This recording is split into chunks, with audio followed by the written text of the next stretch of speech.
देश भर में मानसून ने धीरे धीरे अपनी पकड़ मजबूत करनी शुरू कर दी है।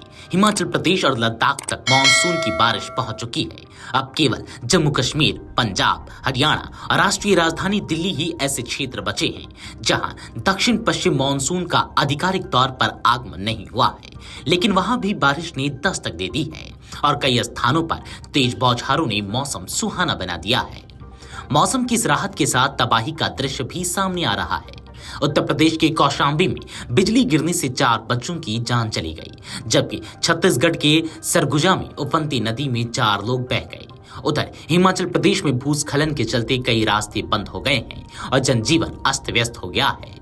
भारतीय मौसम विभाग यानी कि आईएमडी ने शुक्रवार को पुष्टि की कि मानसून लद्दाख और हिमाचल प्रदेश के कई हिस्सों तक पहुंच चुका है।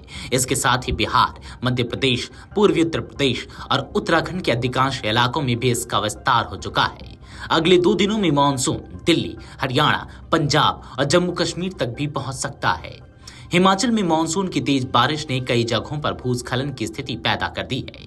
धर्मशाला, चतरो, गग्गल मार्ग, मंडी मनाली रोड और कई अन्य रास्तों पर मलबा आने से यातायात पूरी तरह बाधित हो गया है। सुंदरनगर, नाहन और शिमला जैसे शहरों में तेज बारिश से जलभराव की स्थिति बन गई है। नाहन में 84.7 मिलीमीटर वर्षा दर्ज की गई है। बौछारों में तेज हवाएं 37 किलोमीटर प्रति घंटे की रफ्तार से चली। कौशाम्बी जिले में शुक्रवार को 2 अलग अलग स्थानों पर हुए हादसे में 4 मासूम बच्चों की मौत हो गई।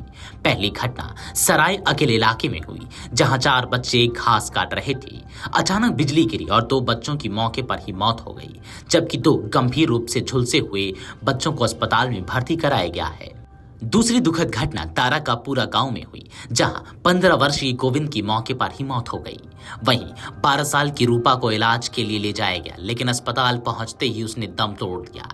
बिजली गिरने की घटनाएं मानसून के शुरुआती दौर में सबसे खतरनाक होती हैं और बच्चों की ऐसी मौतों ने पूरे गांव में मातम फैला दिया है। सरगुजा जिले में भारी बारिश के कारण मैनी नदी का जलस्तर तेजी से बढ़ गया था। इसी दौरान 2 बच्चों समेत 4 लोग नदी पार करते वक्त बह गए। प्रशासन की ओर से बचाव कार्य जारी है, लेकिन अब तक किसी का भी सुराग नहीं लग पाया है। स्थानीय ग्रामीणों की माने तो इस इलाके में नदी के पास कोई चेतावनी बोर्ड या सुरक्षा व्यवस्था नहीं थी, जिससे यह हादसा हुआ। बारिश के साथ जुड़ी यह घटनाएं इस बात का संकेत है कि प्राकृतिक आपदाएं अक्सर ग्रामीण क्षेत्रों में ज्यादा जानलेवा बन जाती हैं, जहां समय रहते चेतावनी या बचाव नहीं हो पाता।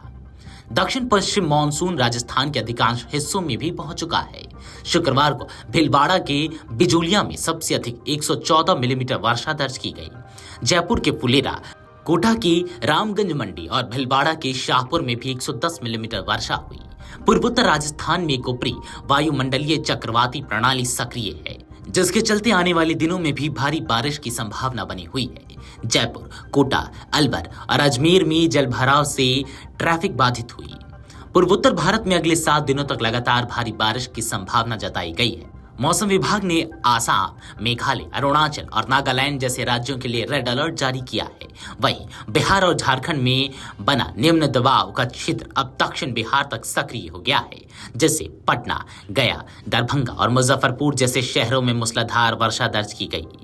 हालांकि अभी तक मानसून का आधिकारिक आगमन इन राज्यों में नहीं हुआ है, लेकिन पंजाब और हरियाणा के कई हिस्सों में शुक्रवार को अच्छी बारिश दर्ज की गई। चंडीगढ़ में सुबह 9.7 मिलीमीटर वर्षा हुई। हरियाणा के रोहतक, गुरुग्राम और फरीदाबाद और पंजाब के पठानकोट, रूपनगर, फतेहगढ़ साहिब में तेज बौछारों ने मौसम को सुहाना बना दिया है। मौसम विभाग के अनुसार इन राज्यों में 25 जून तक हल्की से मध्यम और कहीं-कहीं भारी बारिश की संभावना बनी रहेगी। Video desk amarujala.com। अगर आप ये वीडियो YouTube पर देख रहे हैं तो हमारे चैनल को सब्सक्राइब कर बेल आइकन दबाएं और Facebook पर देख रहे हैं तो हमारे पेज को लाइक करें।